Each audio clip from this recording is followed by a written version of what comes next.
Bienvenidas, bienvenidos y bienvenides a La Revolución de las Conciencias, el programa que da cuenta de las actividades del Instituto Nacional de Formación Política de Morena, del Partido Morena y por supuesto da cuenta de la coyuntura actual.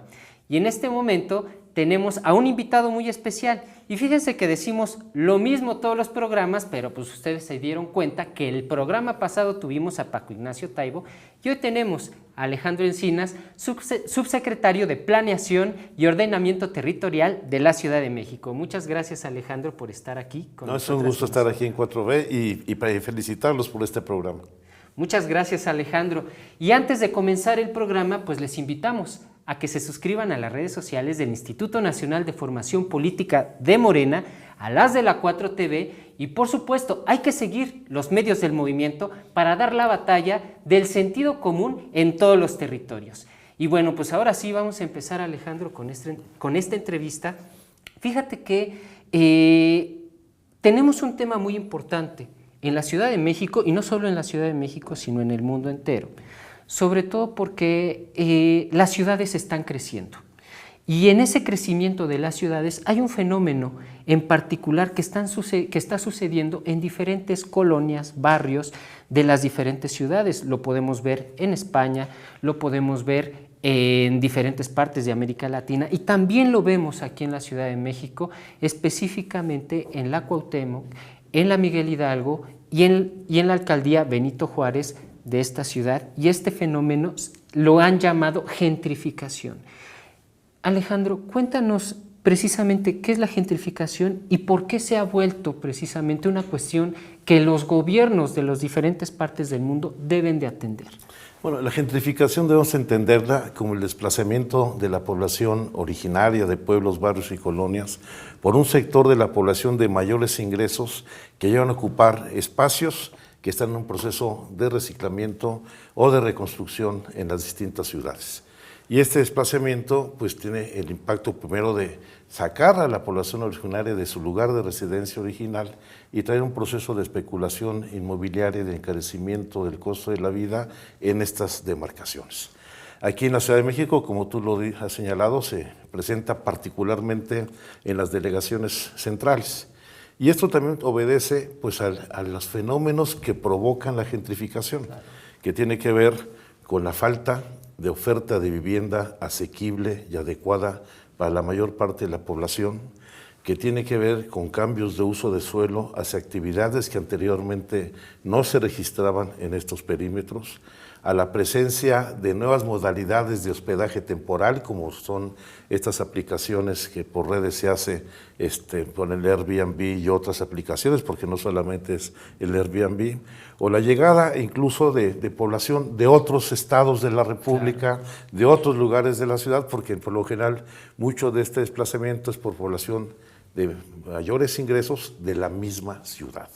Esto se presenta en todo el mundo con distintas variedades, lo hemos visto en Londres, donde se acuñó el término de gentrificación, viene de gentry, de gentleman, y es el desplazamiento a gente de menos recursos.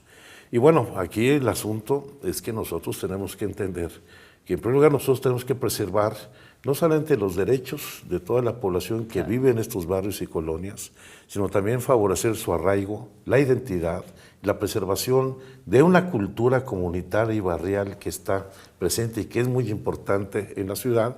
Y si bien entender que las ciudades son entes vivos que cambian, que se desarrollan, que se reciclan y que algunas zonas de la ciudad se mueren y otras se revitalizan, pues ir a atender el problema de manera integral.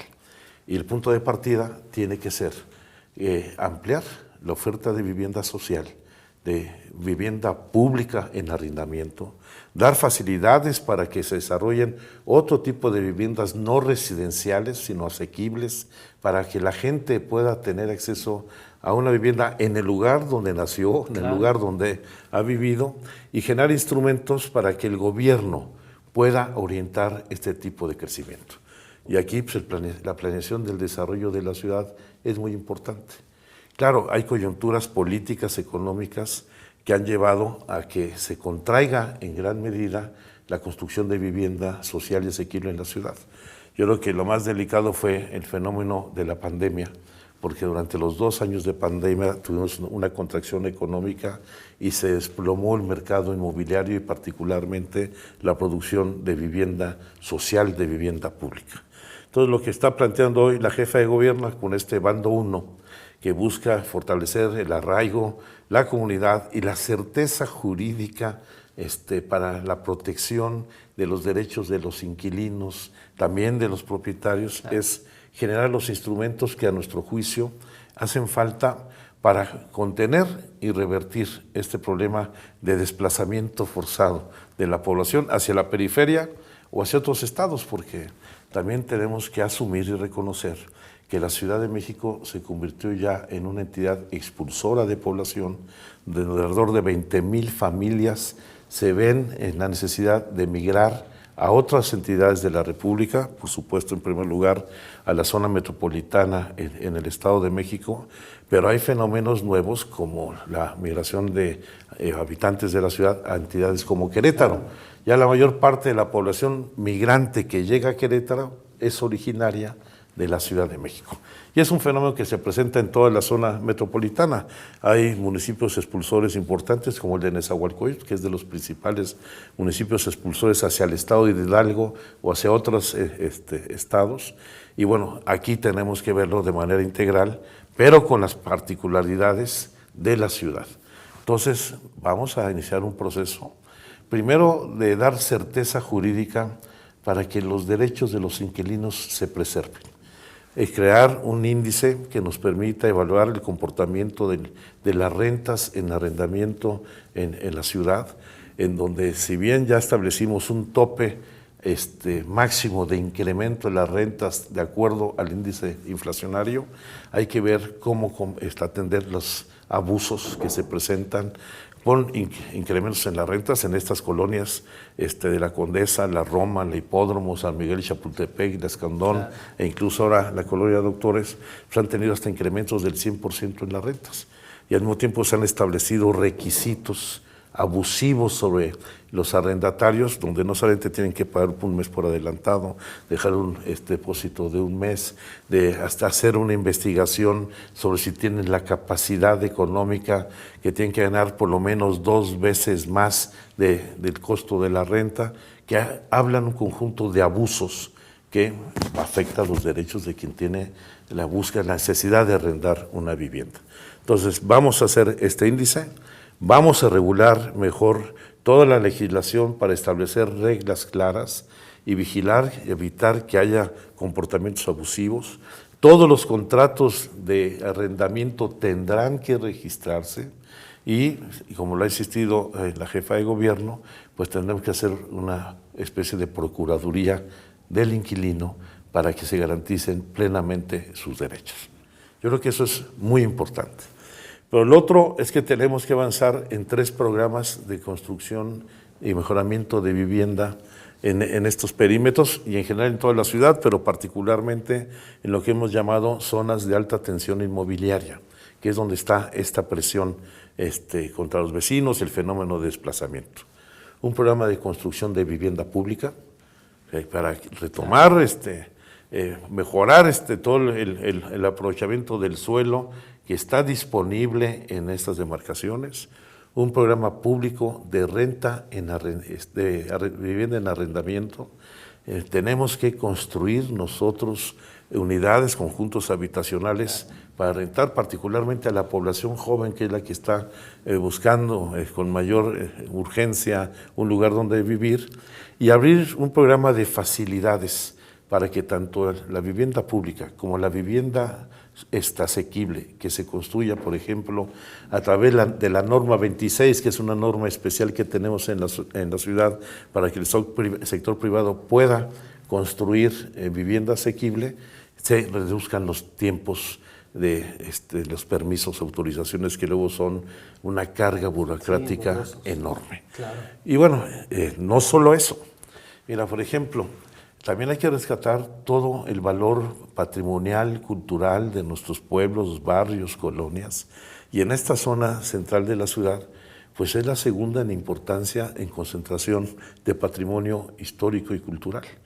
Es la segunda zona después del centro histórico con mayores inmuebles catalogados. Claro. 3.600 inmuebles, que tenemos que buscar la forma de que sus propietarios puedan tener los recursos para garantizar su mantenimiento y su preservación.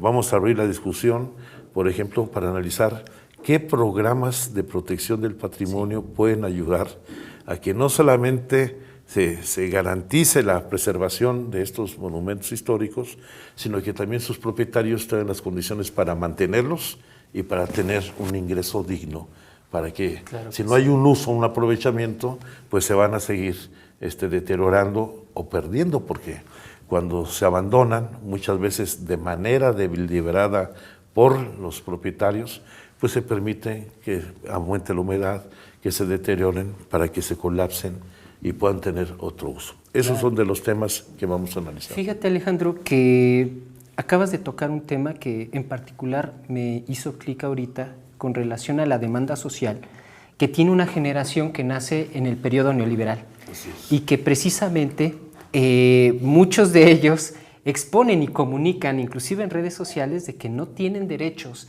para la posteridad de su vida, para ya lo que es el final de sus vidas, lo que son derechos de vivienda, derechos de salud, derechos de inclusive de un afore o de un modo de cómo es que se provean recursos ya en el periodo de la vejez, ¿no? Y eso es lo que dejó el periodo neoliberal, precisamente a razón de que todo lo que se construyó en el periodo neoliberal fue la privatización de esos espacios comunes, de esos espacios públicos, para una élite en específico.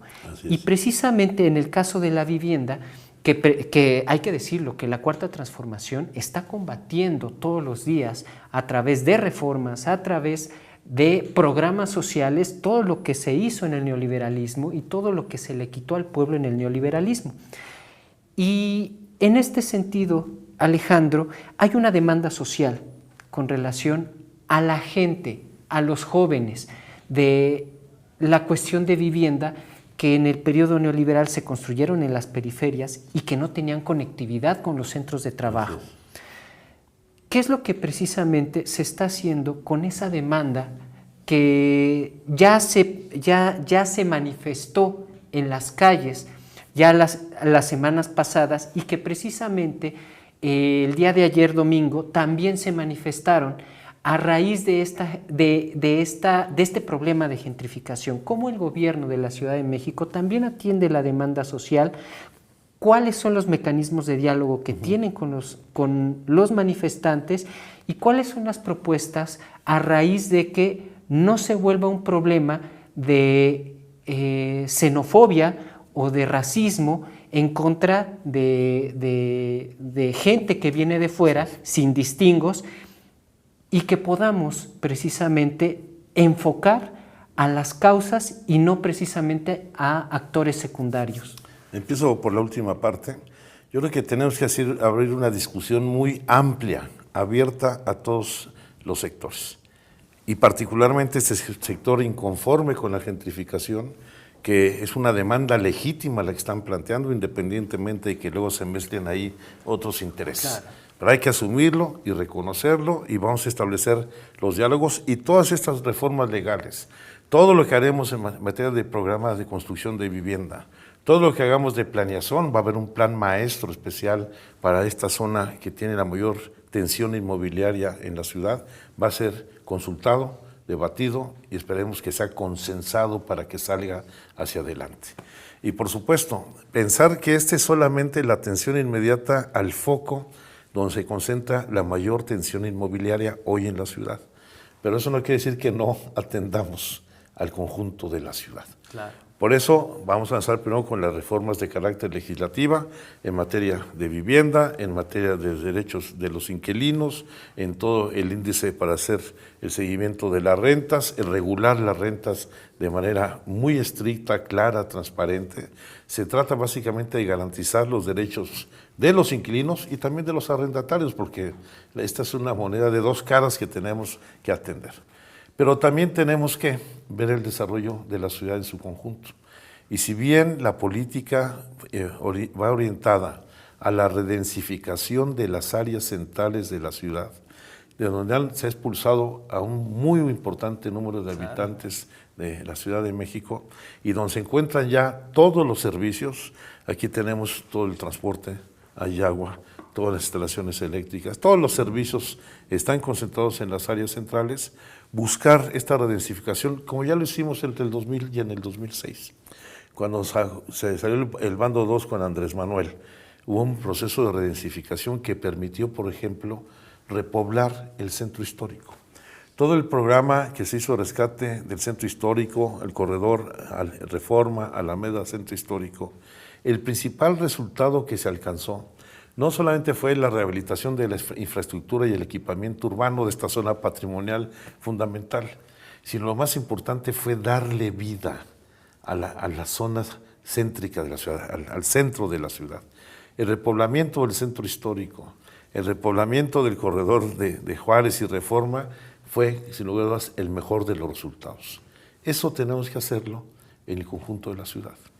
Tenemos que, esto que hace planteado de manera muy clara, vincular todo el desarrollo de la nueva vivienda con el desarrollo de los nuevos centros de negocios, con el desarrollo de la nueva infraestructura, y es lo que hemos llamado, esta tiene que ser una ciudad policéntrica, que ya lo es, pero de manera muy desordenada. Tenemos muchas centralidades en la ciudad. Una cosa es el centro histórico de la ciudad, otra es centros como el de Coyoacán. Coyoacán es la segunda plaza en importancia en cuanto a la movilidad que se tiene dentro de la ciudad, porque es muy intensa, pero pues, tienes una zona segregada como es Santa Fe, o tienes los Culhuacanes en el frontero de Iztapalapa y de Coyoacán. Tenemos que ver estas centralidades y hacer llegar los servicios y el empleo a estas zonas. Mucho de esto lo hicimos ya a principios de este siglo, entre el 2000 y el 2006, cuando establecimos todo el programa de desarrollo de parques de alta tecnología en Azcapotzalco, cuando empezamos a aprovechar predios de la ciudad como el de Ferrería y otros donde se construyó, además de una de las preparatorias de la ciudad, se estableció la Alameda Norte, se crearon los centros de desarrollo tecnológico, parques de desarrollo tecnológico en la zona de Azcapotzalco, Vallejo, y eso empezó a concentrar la población cerca del lugar de trabajo. Yo creo que eso fue muy importante. Tenemos que hacerlo. Y por supuesto, entender que la periferia tenemos en alcaldías como Iztapalapa, como Gustavo Amadero, que generar servicios importantes para mejorar la calidad de vida, seguir generando el abasto de agua, incrementar la capacidad de abasto de agua en estas ciudades, sí seguir atendiendo la posibilidad de que tengan empleo y vivienda en ese lugar donde residen o donde nacieron. Claro. Que además tiene un tercer factor en importancia. En la medida que nosotros incrementemos la oferta de vivienda, que acerquemos el empleo a las viviendas y los servicios, vamos a frenar el crecimiento de la ciudad hacia la zona de conservación, que son áreas estratégicas vitales para el futuro de la ciudad, y por eso hay que verlo como un todo en conjunto. ¿De qué parte se están recuperando esas zonas se está haciendo un trabajo de recuperación muy importante por la Secretaría de Medio Ambiente de la ciudad, de muchas zonas que habían sido ilegal, indebidamente invadidas, se están recuperando, porque hay que hacer ese esfuerzo entendiendo que la ciudad es un todo. Lo que nosotros no hagamos en las zonas centrales va a repercutir en la periferia y en el suelo de conservación. Y eso no solamente va a alentar el crecimiento desordenado de la ciudad y la desigualdad, sino que tenemos que revertirlo justamente porque el objetivo fundamental es que haya una ciudad donde ejerzan derechos, donde haya justicia territorial, le hemos denominado, y en el lugar donde vivas tengas la posibilidad de tener todas las condiciones para tu desarrollo. Sí, fíjate que lo que acabas de decir de la justicia social es fundamental en una ciudad que precisamente le apuesta a los derechos. Y en ese sentido, Alejandro, el miércoles pasado se dio el comunicado de que va a haber un bando 1 titulado por una ciudad habitable, asequible, con identidad y arraigo local. Y precisamente este bando tiene 9 puntos en específico.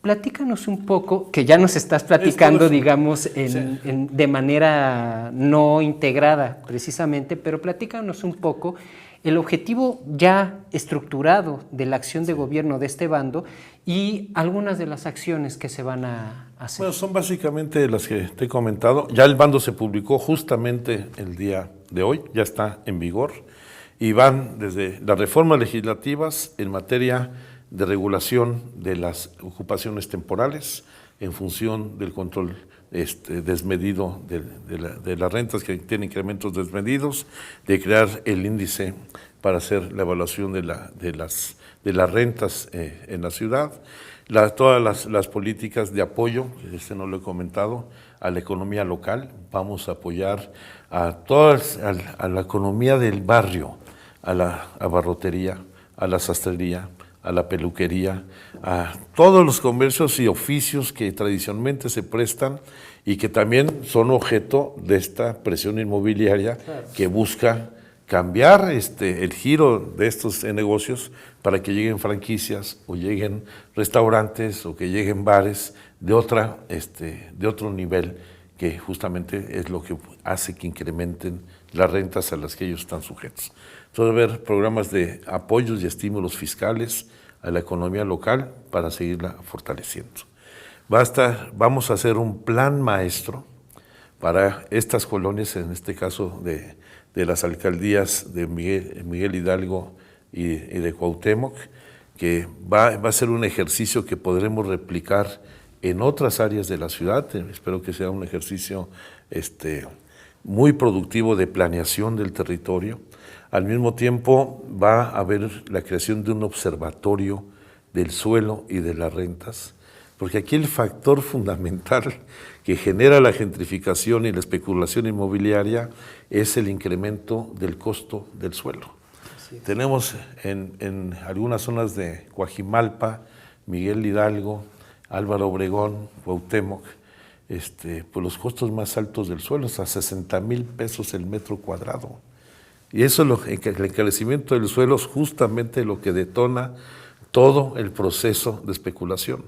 Entonces tenemos que crear nuestra reserva territorial en la ciudad, aprovechar los terrenos que están disponibles, tanto los que son propiedad pública como son propiedad privada, hay que hacerles aprovechamientos. Revisar todos los predios que están ociosos. Lamentablemente en esta zona tenemos muchos predios ociosos, o tenemos inmuebles que fueron afectados por los sismos y que desde 85, por ejemplo, están sin ningún tipo de aprovechamiento, están ahí abandonados. Hay muchos ejemplos, desde el Cine Insurgentes en la glorieta del Metro Insurgentes, otros que están hacia la zona de la Colonia Doctores, que podemos ponernos de acuerdo con sus propietarios para su aprovechamiento, y que son suelo disponible, que en el momento en que incrementemos nosotros la oferta de vivienda, el precio de suelo va a disminuir sensiblemente. Entonces, lamentablemente, nuestras herencias en el sistema económico que tenemos en este momento en el país, pues la oferta y la demanda siguen siendo determinantes justamente para estos fenómenos que lamentablemente se presentan. Alejandro, te agradecemos infinitamente la entrevista que has tenido con nosotros. Nos has precisamente aclarado muchas situaciones que suceden en la Ciudad de México, y queríamos tener este espacio para poder informar a la gente de la Ciudad de México que el gobierno de la ciudad tiene una mira de resolver los problemas precisamente que se están efectuando y las demandas sociales legítimas que los ciudadanos de esta ciudad están manifestando. Y en ese sentido, Alejandro, te agradecemos mucho por estar aquí con nosotras y nosotros. ¿Algo más que quieras añadir? Bueno, lo que estamos haciendo es una experiencia única en América Latina. Ha habido políticas de esta naturaleza en Berlín, en París, en Londres, pero en América Latina es la primera experiencia, y yo creo que es de avanzada. Y esto que hagamos en la ciudad va a replicarse en el país, porque no es la única ciudad en México donde este problema de gentrificación, y yo creo que puede ser una prueba que va a generar nuevas políticas donde de nueva cuenta está en el centro el derecho a la ciudad, el derecho a la vivienda, el derecho al acceso a una vida digna. Está en el centro el respeto a la dignidad y los derechos de las personas. Pues muchas gracias, Alejandro. Antes de despedirnos, les comentamos que, más bien les invitamos que se suscriban a las redes sociales del Instituto Nacional de Formación Política de Morena, a las de la 4TV, chequen la oferta formativa que tiene el Instituto Nacional de Formación Política y sobre todo, les invitamos a participar en los cursos introductorios de formación política que se están dando en todo el país. Ahí el instituto está haciendo esfuerzos fundamentales para hacer formación política en todos los territorios. No se lo pierdan, en las redes sociales estaremos publicando las sedes de dónde van a estar estos cursos y pues evidentemente el que esté más cerca de su casa, pues ahí les invitamos a participar. Y antes también de terminar, pues les agradecemos a la 4TV por todo el apoyo que nos brinda para grabar. Y pues ahora sí, nos vamos y les recordamos que sin formación no hay transformación.